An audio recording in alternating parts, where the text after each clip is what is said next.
Voilà, maintenant, on va voir comment tracer des courbes et les casser pour dessiner la suivante. Donc, comme d'habitude, on commence avec l'outil plume, ici. On fait un cliquer-glisser vers le haut. Voilà. Ensuite, un cliquer-glisser vers le bas. Alors, je ne lâche pas le clic de la souris. Attention. J'ai toujours le doigt appuyé sur le clic gauche de la souris. J'appuie en même temps maintenant sur la touche Alt du clavier. Voilà, une fois que j'ai bien tracé ma courbe ici, j'appuie sur la touche Alt. Je ne lâche toujours pas le clic gauche de la souris. Et donc, en appuyant sur la touche Alt, je vais casser les courbes. Donc, c'est-à-dire que je vais remonter la deuxième poignée ici pour donner la direction de la courbe suivante. Et donc, je vais la casser dans le sens où je vais pas avoir quelque chose de sinusoïdal ou en vague. Donc voilà, je remonte. J'ai toujours le doigt sur la touche Alt du clavier. Je remonte jusqu'ici. Et je lâche le clic gauche de la souris. Et je lâche la touche Alt. Voilà. Ici, hop, cliquez glisser vers le bas. Voilà. J'appuie de nouveau sur la touche Alt pour casser ma courbe. Sous-entendu, la courbe vers le bas, il n'y en aura pas. Voilà, je remonte ma poignée vers le haut, comme ceci. Et je peux lâcher maintenant le clic gauche de la souris et je lâche la touche Alt. Je recommence, clic et glisser vers le bas. Donc je définis ma courbe ici, voilà. J'appuie sur la touche Alt, je remonte ma poignée, voilà, comme ceci. Je lâche le clic gauche de la souris, je lâche la touche Alt. Je fais un clic et glisser, je définis ma courbe. Et pour la suivante, voilà, je ne lâche toujours pas le clic gauche de la souris. J'appuie sur la touche Alt, je remonte la poignée. Je lâche le clic gauche de la souris et je lâche la touche Alt. Et pour la dernière, voilà, je fais un clic et glisser vers le bas. Et s'il n'y a pas de suite, je peux lâcher comme ceci. Voilà, et j'appuie sur la touche Échappe ou Escape. Voilà. Après, vous pouvez vous entraîner ici de la même façon. Donc, clic et glisser vers le haut. Clic et glisser vers le bas. Je ne lâche pas le clic gauche de la souris. J'appuie sur la touche Alt. Je remonte ma poignée. Voilà, j'ai donné la direction suivante. Je lâche le clic gauche de la souris et je lâche la touche Alt. Troisième point, un clic et glisser vers le bas pour définir la courbe. Voilà, la touche Alt enfoncée en même temps que le clic gauche. Je remonte. Voilà, ainsi de suite. Ici, si mon point n'est pas bien placé, sans lâcher le clic gauche de la souris, j'appuie sur la barre d'espacement et je peux bouger sans problème mon point. Je lâche la barre d'espacement, mais toujours pas le clic gauche de la souris et je définis ma courbe. Voilà, j'appuie sur la touche Alt, toujours sans lâcher le clic gauche de la souris, j'ai toujours pas lâché. Je remonte ma poignée vers le haut. Voilà, là je peux lâcher le clic gauche. Et je lâche la touche Alt. Voilà, je fais un clic et glisser vers le bas. Je ne lâche pas le clic gauche de la souris, j'appuie sur la touche Alt, je remonte. Voilà. Et je lâche le clic gauche et la touche Alt. Et voilà. Hop, je fais le dernier point, clic et glisser vers le bas. Et bon, ici, je vais bouger mon point, donc je maintiens mon clic gauche enfoncé. Et j'appuie sur la barre d'espacement pour bouger mon point. Voilà. Maintenant, je peux lâcher la barre d'espacement. Et je n'ai toujours pas lâché le clic gauche de la souris parce que je n'avais pas fini de donner la forme à ma courbe. Maintenant que c'est fait, je peux lâcher. Voilà. pour l'exercice suivant. Ok, donc on va aussi utiliser la touche Alt, on va faire des lignes droites. Donc je prends mon outil plume. Bon, vu que entre deux j'ai pris mon outil de sélection, je ne dois pas appuyer sur la touche échappe, j'ai changé d'outil entre deux, donc il ne va pas continuer mon tracé précédent. J'effectue un cliquer glisser vers le haut. Voilà.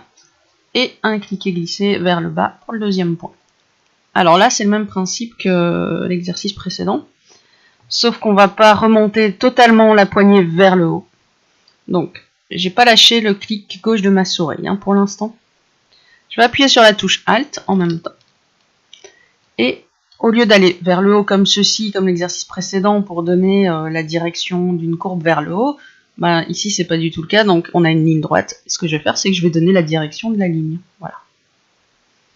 Tout simplement. Je vais suivre ma poignée avec la ligne. Voilà. Et une fois que c'est fait, je peux lâcher Alt et mon clic gauche et j'appuie sur la touche Shift ou majuscule pour avoir une ligne bien droite et je fais un simple clic ici. Voilà. Voilà. Ensuite, ce qu'on doit faire, bon, j'ai tout lâché. J'appuie sur la touche Alt du clavier. Voilà, et j'ai ma petite poignée qui va apparaître. Je fais un clic et glisser à partir du point, d'accord, en maintenant Alt. Et je vais donner la direction d'une courbe maintenant, comme ceci. Voilà. Pour le point suivant, c'est un clic et glisser vers le haut. Et je donne la direction de ma courbe. Je ne lâche pas le clic gauche de la souris. Et voilà, je le mets comme ceci à l'horizontale. Je tire vers la droite. Et je fais un point ici. Et si je veux que ce soit bien droit, j'appuie sur la touche Shift et puis je fais un clic. Voilà, ici j'ai tout lâché encore une fois. J'appuie sur la touche Alt du clavier. Je me mets sur le point d'ancrage.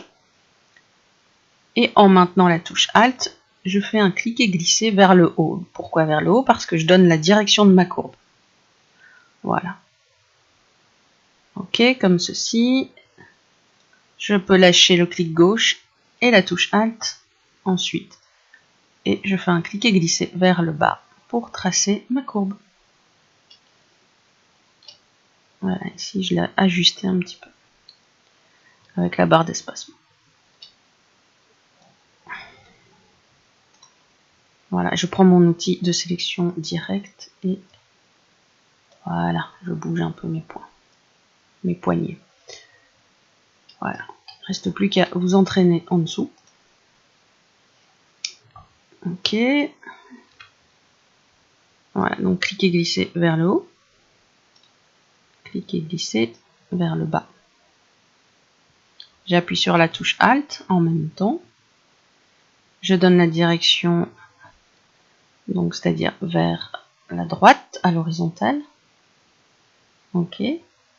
Je lâche le clic gauche de la souris et la touche Alt et je fais un simple clic en appuyant en même temps sur la touche du clavier Shift ou majuscule. Voilà. Je vais donner maintenant, puisque je repars d'un tracé bien droit, je dois retirer une poignée à partir du point, donc j'appuie sur la touche Alt. Voilà, et la poignée apparaît. Je donne la direction de ma courbe. Voilà, j'ai lâché Alt. Et maintenant, j'appuie sur le point d'ancrage ici, hop, enfin sur le point. Et je fais un clic et glisser. Ok. Alors, si je veux ajuster en cours sans devoir changer d'outil, je peux appuyer sur la touche CTRL du clavier. Ça va me faire apparaître ma touche de sélection directe, ma flèche de sélection directe, pardon. Ouais. Ok. Donc, pour avoir la flèche de sélection directe pendant un tracé, on appuie sur la touche CTRL. Voilà. Je lâche la touche CTRL et j'ai de nouveau mon outil plume. Voilà, donc je vais devoir ici casser ma courbe pour avoir une ligne droite. J'appuie donc sur la touche Alt. J'ai mon petit angle qui apparaît. mon petit V à l'envers. Je me mets sur la poignée. Et voilà, je donne la direction, c'est-à-dire à l'horizontale vers la droite. Et je fais un simple clic. Voilà.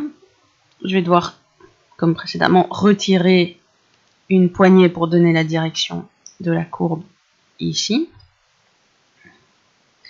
Alors, j'appuie sur la touche Alt et je tire vers le haut, comme ça.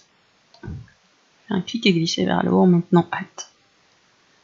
Voilà, je lâche la souris, je lâche Alt, et maintenant, sur le point suivant, je fais un clic et glisser vers le bas. Donc je vais ajuster. Voilà, j'appuie sur la touche CTRL, ma flèche de sélection directe apparaît. Je n'ai plus qu'à ajuster mes poignées. Voilà. Et j'appuie sur la touche échappe pour sortir de là.